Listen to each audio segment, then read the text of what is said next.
18তম লোকসভা নির্বাচনে উত্তর কলকাতার ফলের দিকে নজর ছিল গোটা রাজ্যের। কারণ এই কেন্দ্রে নির্বাচনী লড়াইয়ের একটা প্রেক্ষাপট তৈরি হয়েছিল একেবারে সাম্প্রতিক ঘটনা প্রবাহ থেকে। সুদীপ বন্দ্যোপাধ্যায় ও তাপস রায় দুজনেই উত্তর কলকাতার বাসিন্দা। দুজনেরই রাজনৈতিক কেরিয়ার শুরু হয়েছে কংগ্রেসের ছাত্র সংগঠন ছাত্র পরিষদ থেকে। এই কেন্দ্রে কংগ্রেসের প্রার্থী ছিলেন প্রদীপ ভট্টাচার্য। নির্বাচনী লড়াইয়ে তিনি সেভাবে কোনো ছাপে ফেলতে পারেননি। বর্ষিয়ান এই কংগ্রেস নেতাও ছাত্র পরিষদেই রাজনীতিতে হাত পাকান। সুদীপ ও তাপস দীর্ঘকাল মমতা বন্দ্যোপাধ্যায়ের বিশ্বস্ত সৈনিক ছিলেন। সব ঠিকঠাকই চলছিল, কিন্তু চলতি বছরের গোড়ায় হঠাৎ ইডির হানাকে ঘিরে তাপস রায়ের সঙ্গে সুদীপ বন্দ্যোপাধ্যায় সহ দলের শীর্ষ নেতাদের দূরত্ব বাড়তে শুরু করে। চলে ঠান্ডা লড়াই। ধীরে ধীরে তা চরমে ওঠে। এরপর বিধায়ক পদ থেকে ইস্তফা দিয়ে দল ছাড়ার কথা ঘোষণা করেন তাপস। যোগ দেন বিজেপিতে। তৃণমূলে থাকাকালীন বিজেপিকে বরাবর তুলোধনা করেছেন তাপস রায়। শেষে কিনা সেই দলেই গেলেন তিনি। এই ঘটনা যেন উত্তর কলকাতার বাসিন্দাদের চক্ষুশূল হয়ে উঠেছিল। হয়তো সে কারণেই তাঁকে হেরে যেতে হলো। 2024-এর লোকসভা নির্বাচনের ফলের দিকে যদি আমরা নজর দিই, তাহলে দেখব সুদীপ বন্দ্যোপাধ্যায় প্রাপ্ত ভোটের পরিমাণ 3,51,914। শতাংশের হিসেবে দাঁড়ায় 47.44।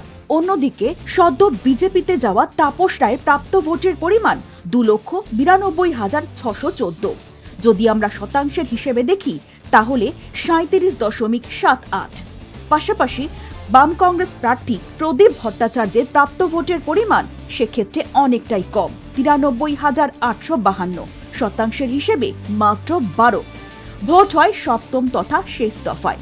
তারিখটা ছিল 1 জুন। মোট ভোট পড়ে 63.59।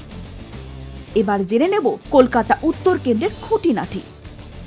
উত্তর কলকাতায় বিধানসভা কেন্দ্রগুলির মধ্যে রয়েছে চৌরঙ্গি, অ্যান্টলি, বেলেঘাটা, জোড়াসাঁকো, শ্যামপুকুর, মানিকতলা, কাশীপুর, বেলগাছিয়া। মোট ভোটার 14,37,912 জন। সংখ্যালঘু ভোটার রয়েছে এর মধ্যে 21.3%।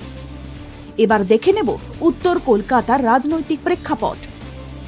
1952 সাল থেকে 57 সাল পর্যন্ত ক্ষমতা দখল করে রাখে আরএসপি।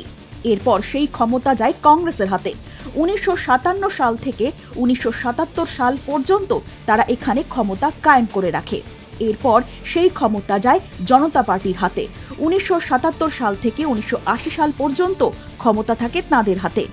এরপর ক্ষমতা যায় প্রথম এবং শেষবারের জন্য কংগ্রেসের হাতে। 1980 সাল থেকে 98 সাল পর্যন্ত তারা ক্ষমতা দখলে রাখে। এরপর ক্ষমতা যায় তৃণমূল কংগ্রেসের হাতে। 1998 সাল থেকে 2004 সাল পর্যন্ত ক্ষমতা নিজেদের দখলে রাখতে সক্ষম হয় তারা। এরপর এই লোকসভা কেন্দ্রের ক্ষমতা প্রথম এবং শেষবারের জন্য যায় সিপিআইএম এর হাতে। 2004 সাল থেকে 2009 সাল পর্যন্ত ক্ষমতা থাকে তাঁদের হাতে। এরপর ক্ষমতাটি তৃণমূলের দখলে যায় 2009 সাল থেকে। এখনো সেখানেই তারা ক্ষমতা দখল করে রেখেছে। মমতা বন্দ্যোপাধ্যায়ের আদর্শে অনুপ্রাণিত হয়ে কংগ্রেস ছেড়ে তৃণমূলে এসেছিলেন সুদীপ বন্দ্যোপাধ্যায় এবং তাপস রায়। দীর্ঘকাল মিটিং, মিছিল, ধর্না সবেতেই দেখা গিয়েছে দুজনকে একই সঙ্গে একই পক্ষে। জীবনের বাকি সময়টাও হয়তো এভাবেই পার হয়ে যেতে পারত, কিন্তু তার আগেই দুজনের রাস্তা আলাদা হয়ে গেল। 2024-এর লোকসভা ভোটে একে অপরের প্রতিপক্ষ হয়ে উঠলেন। পরিণামে পরাজিত হলেন তাপস রায়। উত্তর কলকাতা লোকসভা কেন্দ্রে ফের ক্ষমতাসীন সুদীপ বন্দ্যোপাধ্যায়। তাপস রায় কৃতিত্ব বলতে সুদীপ বন্দ্যোপাধ্যায়ের নিজের বুথে তাঁকে ছাপিয়ে যাওয়া। ওই বুথে 4 ভোটে এগিয়ে বিজেপি প্রার্থী।